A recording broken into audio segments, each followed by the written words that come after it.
Hello student, good morning to all of you. आइए आज हम लोग सेंटर स्टेट रिलेशनशिप को पढ़ेंगे, यानी केंद्र राज्य संबंध।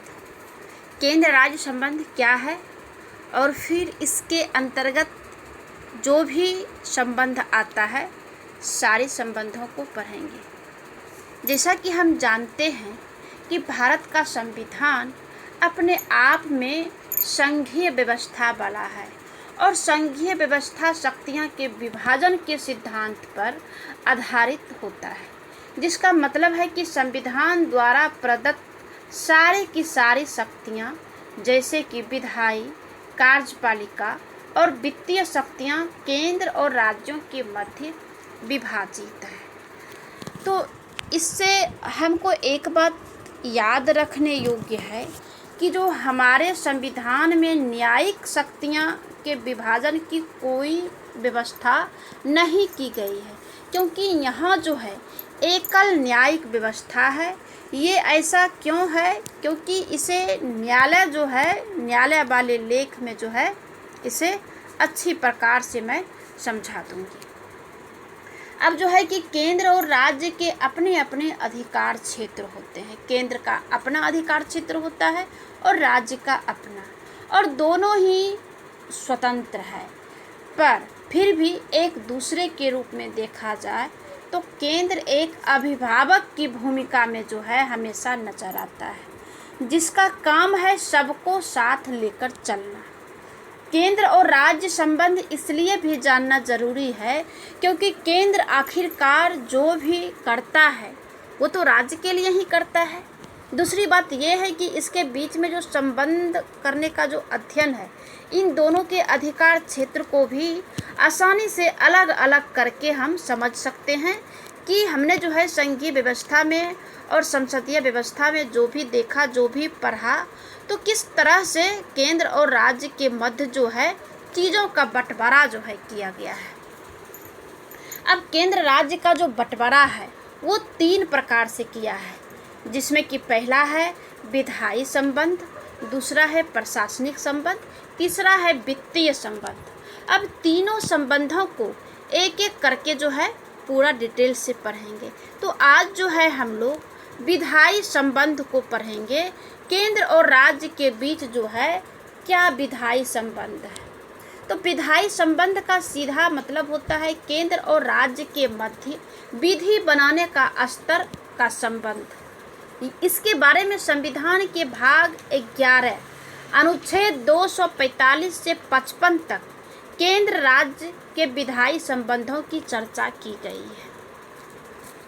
जैसा कि हमने ऊपर भी चर्चा किया है कि संघीय व्यवस्था होने के कारण केंद्र और राज्य के मध्य शक्तियों का बंटवारा कर दिया गया है, जिसमें केंद्र के पास अपेक्षाकृत राज्य से ज़्यादा शक्तियां हैं, और कितनी विधायी शक्तियां केंद्र के पास है और कितनी विधायी शक्तियां राज्य के पास है, इसे जो है हम लोग सरलता से या आसानी से समझने के लिए जो है इसे हम 4 भागों में बांटकर देख सकते हैं। जैसे कि पहला है केंद्र और राज्य विधान के सीमांत क्षेत्र, दूसरा है केंद्र राज्य विधायी विषयों का बंटवारा, तीसरा है राज्य क्षेत्र में संसदीय विधान, और चौथा है राज्य विधानमंडल पर केंद्र का नियंत्रण। तो इसमें जो पहला है केंद्र और राज्य विधान के सीमांत के बारे में, इस बारे में जो है हम जानते हैं। सबसे पहले जो है इसका मतलब होता है कि केंद्र और राज्य के विधान बनाने की सीमाएं क्या क्या है। संविधान जो है केंद्र और राज्यों के विधायी शक्तियों के संबंध में सीमाओं को लेकर अनुच्छेद 245 के तहत कई प्रावधानों की व्यवस्था किया है, जिसमें कि पहला है कि संसद के पास पूरे भारत या इसके किसी भी क्षेत्र के लिए कानून बनाने का अधिकार है। यही नहीं, संसद द्वारा बनाया गया जो कानून है वह भारतीय नागरिक एवं उनकी विश्व में कहीं भी संपत्ति पर लागू होता है। दूसरा जो है यह राज्य विधानमंडल की बात करता है, जो कि राज्य विधानमंडल सिर्फ उस राज्य के लिए कानून बना सकती है और कुछ विशेष परिस्थितियों या स्थितियों को छोड़ दें तो इसके अलावा जो है राज्य विधानमंडल द्वारा निर्मित कानून राज्य के बाहर के क्षेत्रों में लागू नहीं होता है।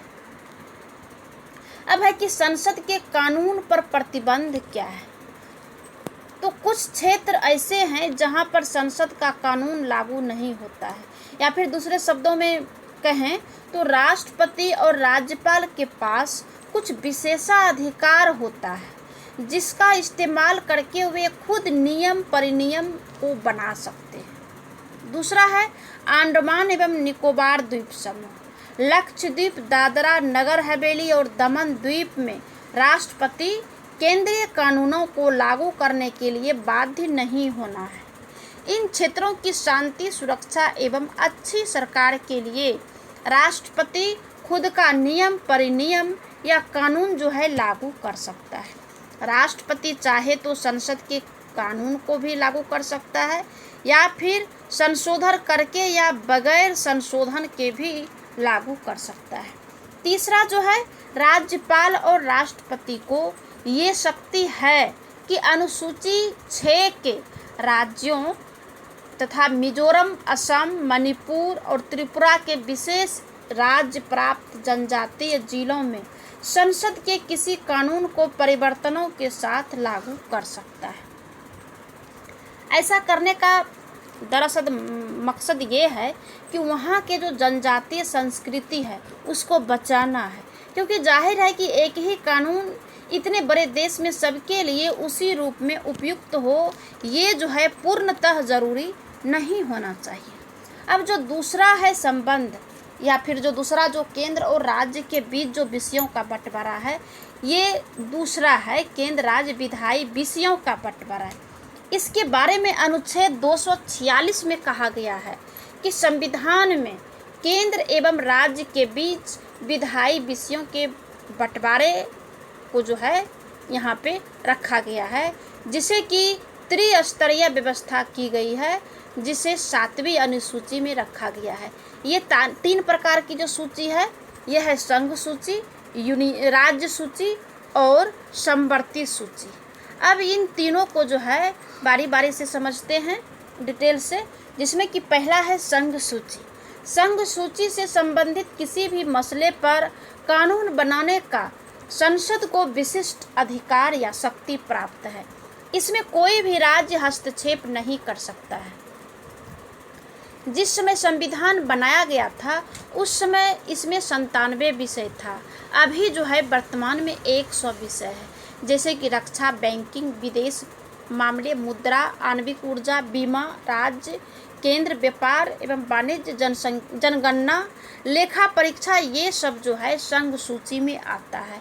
राज्य सूची में क्या आता है? इसके अंतर्गत विधानमंडल को कानून बनाने की शक्ति प्राप्त है, पर सामान्य परिस्थितियों में कभी कभी कुछ ऐसी भी विशिष्ट परिस्थिति आ जाती है जहां राज्य के विषयों पर कानून जो है केंद्र ही बनाती है, जैसे आपातकाल में।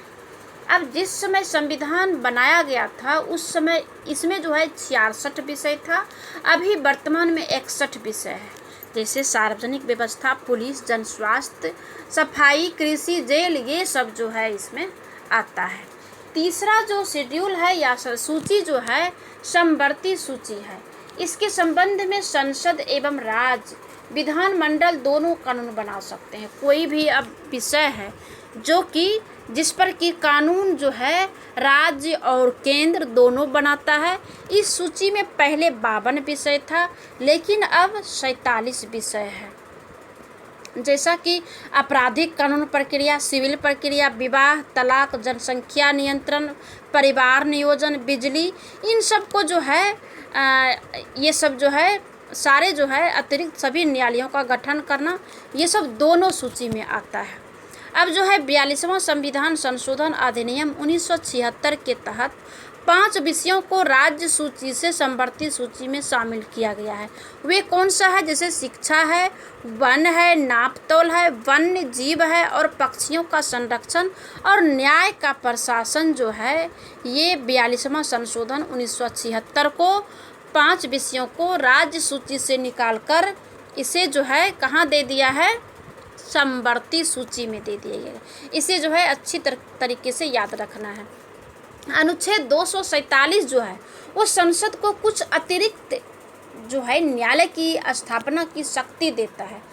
दूसरे शब्दों में यूँ कहें कि संसद अच्छे प्रशासन के लिए संघ सूची के विषयों पर बनाए गए किसी कानून के संबंध में अतिरिक्त न्यायालय की भी व्यवस्था कर सकती है, स्थापना कर सकती है। अनुच्छेद 248 के अनुसार जो विषय तीनों सूचियों में, जैसे कि संघ सूची, राज्य सूची, समवर्ती सूची में लिखित नहीं है, उस पर विधि बनाने का अधिकार संसद को ही है। यानी जिस विषय का उल्लेख इन तीनों में भी नहीं होगा उस पर जो है सांसद जो है कानून बना सकता है। उदाहरण के लिए 1994 में जब पहली बार देश में सेवा कर लागू किया तो केंद्र सरकार ने इसी प्रावधान का हवाला देते हुए उस पर कानून बनाने का अधिकार जो है अपने पास रखा। अब जो तीसरा है राज्य क्षेत्र में संसदीय विधान। अब जो हमने जितने भी विधायी शक्तियों के बंटवारे को पढ़ा है, दरअसल वो तब लागू होता है जब स्थिति सामान्य हो, लेकिन कभी कभी कुछ ऐसी भी परिस्थितियां आती है जिसमें संसद ही राज्य के लिए विधान बनाती है। दूसरे शब्दों में कहें तो उस प्रश्न का उत्तर केंद्र जो है किन परिस्थितियों में राज्य सूची पर बनाएगा वो कानून ही जो है बना सकता है। अब आइए जानते हैं कि ऐसी कौन सी परिस्थितियां हैं जिसमें कि संसद राज्यों के लिए जो है कानून बनाता है। जिसमें कि पहला है जब राज्यसभा एक प्रस्ताव पारित कर दे। ये जो है सबसे अहम है कि जब राज्य सरकार एक प्रस्ताव पारित करे कि यहाँ जो है फलाना विभाग में ये जो है यहाँ पे केंद्र को कानून बनाना है तो वो कर सकता है। जिसमें कि अनुच्छेद 249 के तहत जब राज्यसभा उस दिन सदन में उपस्थित सदस्यों के 2/3 बहुमत से एक प्रस्ताव पारित करेगा कि संसद को राज्य सूची के मामलों पर कानून बनाना चाहिए तो संसद उस मामले पर कानून बनाने में सक्षम हो सकता है। हालांकि ऐसे कानून 1 वर्ष के लिए ही बनाया जा सकता है, लेकिन इसे संसद जितनी बार चाहे बढ़ा सकता है, पर एक बार में 1 वर्ष से अधिक नहीं बढ़ाया जाना चाहिए। दूसरा जो कारण है संघ सूची को राज्य सूची पर कानून बनाने का, वह है राष्ट्रीय आपातकाल के दौरान। ये अनुच्छेद 250 के अनुसार देश में जब आपातकाल लागू हो जाता है तब ऐसी स्थिति में संसद जो है राज्य सूची के किसी भी विषय पर कानून बना सकता है जो कि संपूर्ण राज्य क्षेत्र या किसी भाग पर जो है लागू होता है। ऐसा नहीं है कि इस दौरान राज्य विधानमंडल कानून नहीं बना सकती है, लेकिन टकराव की स्थिति में जो है संसदीय कानून ही जो है मान्य होता है। अब जो तीसरा है राज्यों के अनुरोध पर, अनुच्छेद 252 के अनुसार जब 2 या 2 से अधिक राज्य अपने अपने विधानमंडल में प्रस्ताव पारित कर दे और संसद राज्य सूची के विषयों पर भी कानून तब जो है बना सकता है। संसद को राज्य के लिए राज्य सूची के विषयों पर कानून बनाने का अधिकार इस प्रस्ताव से, इस अनुरोध से मिल जाता है। हालांकि ये बात याद रखने योग्य है कि जो राज्य ये प्रस्ताव पारित करेगा संसद उसी राज्य के लिए कानून बना सकेगा और उसी राज्य पर जो है लागू भी होगा। ये जो है सैद्धांतिक बात है। अब जो चौथा है ये है अंतर्राष्ट्रीय समझौते लागू करने के उद्देश्य से। अनुच्छेद 253 के अनुसार संसद जो है अंतर्राष्ट्रीय संधि या समझौते को लागू करने के उद्देश्य से राज्य सूची के विषयों पर कानून बना सकता है। इस व्यवस्था के तहत बनाए गए कुछ कानून इस प्रकार है, जैसे कि संयुक्त राष्ट्र सुविधा एवं प्रतिरक्षा अधिनियम 1947, जेनेवा समझौता अधिनियम 1960, अपहरण के खिलाफ जो है अधिनियम 1982 है। तो ये सब जो है आता है। अब जो है राज्य विधानमंडल पर केंद्र का नियंत्रण है। ये कैसा नियंत्रण है? जैसे राष्ट्रपति जो है शासन के दौरान अनुच्छेद 356 के तहत राष्ट्रपति शासन किसी राज्य में लगाया जाता है। ऐसा होने पर विधानमंडल की सारी शक्तियां जो है संसद के पास आ जाती है। दूसरे शब्दों में अगर कहें तो संसद के पास राज्य सूची के विषय पर भी कानून बनाने का अधिकार आ जाता है। राष्ट्रपति शासन के उपरोक्त उपरांत भी संसद द्वारा बनाया गया कानून प्रभावी रहता है। ये सब जो है आता है। इसके लिए जो है कई चर्चाएं की गई है, जिसमें पहला है कि राज्यपाल कुछ प्रकार के राज्य विधेयकों को राष्ट्रपति के संस्तुति के लिए सुरक्षित रख सकती है। ऐसी स्थिति में राष्ट्रपति के पास वीटो पावर होता है, यानी कि राष्ट्रपति चाहे तो उस विधेयक को खारिज भी कर सकता है। ठीक है। दूसरा जो है, राज्य सूची के कुछ विषयों पर विधेयक राष्ट्रपति से सहमति मिलने के बाद ही लाया जाता है। तीसरा जो है, वित्तीय आपातकाल की स्थिति में विधानमंडल द्वारा पारित धन एवं वित्त विधेयक को राष्ट्रपति सुरक्षित रखने का आदेश भी दे सकता है। अब है कि केंद्र राज्य विधायी संबंध में सरकारिया आयोग का क्या रिपोर्ट है। कुल मिला के देखें हैं तो हम पाए कि केंद्र के पास ज़्यादा शक्ति है और राज्य की अपेक्षा जो है बहुत कम है, और राज्यों के पास जो है केंद्र की अपेक्षा कम है। पर यह ज़रूरी था, क्योंकि अगर ऐसा नहीं होता तो राज्य को ज़्यादा शक्ति दे दी गई होती तो ये राष्ट्र की एकता और अखंडता के लिए जो है खतरा हो सकता है। अब हम ये जानेंगे कि ये बात जो है सरकारिया आयोग ने स्वीकारी, जिसे कि केंद्र राज्य संबंध की बेहतरी के लिए अच्छे सुझावों की सिफारिश के लिए कमेटी गठित की गई थी। और ये जो है 1983 से 87 में जो है कई बातें जो है सरकार को कही। क्या क्या रिपोर्ट दिया है सरकारिया आयोग ने, जिसमें कि पहला जो है पहला है, इसमें सरकारिया आयोग ने क्या क्या कहा है इसे हम डिटेल से पढ़ते हैं कि संसद द्वारा और राज्यों के विधान मंडलों द्वारा बनाई गई विधियों का विस्तार, और जो है इसमें दूसरा जो है 245 के अंतर्गत जो है कहा गया है, और संसद द्वारा राज्य के विधान मंडलों द्वारा बनाई गई विधियों की विषय वस्तु है। और फिर इसके अतिरिक्त न्यायालयों को स्थापना का उपबंध करने की संसद की शक्ति, ये जो है दिया गया है। सरकारिया आयोग ने जो रिपोर्ट दिया है इसे जो है आप लोग जूम करके अच्छे से इसे लिख लेंगे, उसके बाद पढ़ेंगे, क्योंकि इसे मैं इसलिए यहाँ पे लाई क्योंकि ये बहुत इम्पोर्टेंट है और जानकारी होना भी